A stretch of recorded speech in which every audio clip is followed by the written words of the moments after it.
wa bima anfaku, dan dengan harta yang mereka infakkan dari harta mereka. Wa bima anfaku min amwalihim, para suami memberikan hartanya, bukan secara keseluruhan. Min amwalihim, sebagian daripada hartanya. Suami memberikan atau menginfakkan sebagian hartanya kepada para istri, bukan semuanya. Makanya kalau ada laki-laki itu memberikan semua miliknya kepada istrinya, nggak benar. Seperti bekerja, pegawai, dapat gajinya semuanya diberikan kepada istrinya, nggak benar itu, nggak benar. Kenapa nggak benar? Jelas nggak benar. Loh terus, kan itu kan karena sayangnya dia kepada kita. Ya kalau sayang itu sayang, bukan berarti ngasih gaji sayang. Itu penyiksaan secara tidak langsung. Pada umumnya, kita nggak bahas secara khusus. Pada umumnya, kalau suami itu sudah memberikan seluruh gajinya kepada istri, awalnya minta kepada istrinya oke-oke aja, dikasih, minta sekian dikasih, minta sekian dikasih. Tapi kalau sudah terus menerus, mungkin keadaan berubah,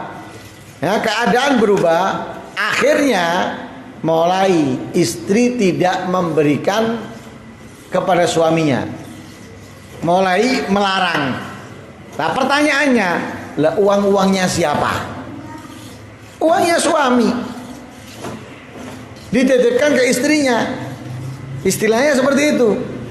Tapi istrinya nggak ngasih, lu aneh. Uangnya suami minta nggak dikasih dengan alasan butuh untuk ini, butuh untuk itu. Nggak ada urusan, tidak ada urusan butuh ini, butuh itu nanti urusan suaminya. Sekarang suaminya itu haknya suami. Makanya kesalahan pertama ketika memberikan semuanya. Kalau suami mau ngasih, monggo kasih, tapi bukan seluruh. Akhirnya apa-apa minta ke istrinya. Keliru ini, salah. Tadinya gawamuna ala nisa, dibalik nanti ayatnya, merubah firmannya Allah. Karena itu suami menginfakkan sebagian hartanya kepada istri. Jadi itu diantara kelebihan yang diberikan oleh Allah kepada suami, yaitu suami memberikan sebagian hartanya kepada istrinya, seperti nafkah, mahar. Masa istri ngasih mahar kepada suaminya? Enggak. Suami memberikan mas kawin, mahar kepada istri, bukan istri memberikan kepada suami. Begitu juga nafkah, yang menafkahi itu adalah suami, bukan istri. Suami menafkahi istrinya, bukan istri menafkahi suaminya. Sehingga dikatakan oleh al-mufassirun, ahli tafsir mengatakan tafdhilur rijal alaihinna min wujuhin katsirah haqiqiyatan wa syar'iyatan. Kelebihan para suami atas para istri itu dari banyak sisi, baik secara hakikat ataupun syariat. Jadi kelebihan yang diberikan oleh Allah kepada para suami atas para istri itu dari segala sisi, baik syariat ataupun hakikat. Disebutkan di sini, di antaranya anna uqulahum wa ulumahum aktsar. Akalnya para suami dan ilmu, pengetahuan, pengalaman suami aktsar, lebih banyak dan lebih besar. Ini nggak bisa dipungkiri. Tidak bisa dipungkiri. Suami atau laki-laki ilmunya itu lebih banyak daripada istri atau perempuan. Kalaupun ada sebagian kecil, istri lebih pintar, istri lebih mengerti dari suaminya, ada bukan nggak ada, tapi kebanyakan Jangan kita pakai hukum itu dengan yang sedikit, pakai hukum itu dengan yang banyak, yang global. Globalnya apa? Globalnya laki-laki itu lebih pintar daripada perempuan. Kalau misalnya sama-sama mondok, sama-sama belajar, bisa diuji mana yang lebih pintar. Kelihatan laki-laki lebih pintar daripada perempuan. Kemudian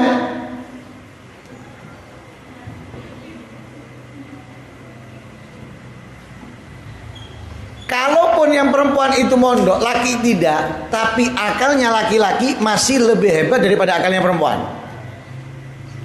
Makanya bisa jadi ilmunya si istri lebih banyak, tapi akalnya suami yang lebih banyak. Lah ilmu tanpa akal itu nggak jalan sempurna. Ilmu tanpa akal tidak berjalan sempurna. Akal tanpa ilmu masih bisa jalan. Dengan ilmu lebih bagus jalannya. Paham ini ya? Jadi akal dan ilmu jika jalan bersamaan itu sempurna. Tapi kalau hanya akal tanpa ilmu masih bisa jalan. Tapi ilmu tanpa akal sulit, ngawur. Makanya laki-laki lebih diunggulkan. Ini pertama. Kemudian wa qulubahum alal a'mali syaqqa asbar. Hati para laki-laki atau suami, begitu juga akal laki-laki atau para suami, pemikiran laki-laki atau suami atas pekerjaan yang berat, beban yang berat itu lebih sabar. Kasih contoh, kalau laki-lakinya asalnya punya pekerjaan, punya penghasilan, kemudian ada masalah di dalam perusahaannya atau pekerjaannya, sehingga mungkin perusahaannya bangkrut, jatuh, suami nganggur, masih ada uang pesangon misalnya atau sisa gaji. Mungkin perempuan itu sudah mulai bingung, istri mulai bingung. Apakah suami gak bingung? Bingung, lebih bingung daripada suami istri, lebih bingung daripada istri. Tapi lihat tegarnya suami daripada istri, beda. Suami nampak seperti tidak memiliki masalah, tapi istrinya sudah, yang tadinya pendiam mulai buka mulut. Yang tadinya pendiam mulai buka mulut.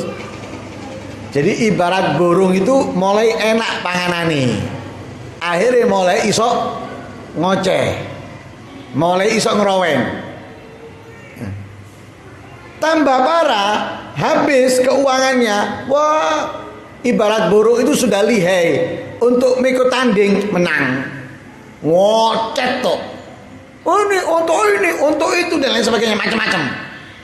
Lah, kalau laki-laki tetap sabar. Lah mereka karena nggak sabar, akhirnya terkadang banyak dari mereka itu karena suaminya jatuh atau sudah tidak memiliki penghasilan, mulai membanding-bandingkan. Oh, enak orang itu, suaminya baik, suaminya ngasih ini, ngasih itu, bisa ini, bisa itu, mulai membanding-bandingkan. Lah, ini kebodohannya. Ini kekeliruannya. Kenapa? Nggak sabar dia. Tidak sabar. Akhirnya kebanyakan kalau sudah seperti itu apa? Minta cerai. Dianggap sudah tidak menafkahi. Pernikahannya bukan karena Allah, karena duit. Pernikahannya bukan karena menjalankan perintah. Pernikahannya ingin hidup enak. Lah, ini keliru. Makanya laki-laki itu cara berpikirnya, hatinya lebih kuat bersabar atas beban berat.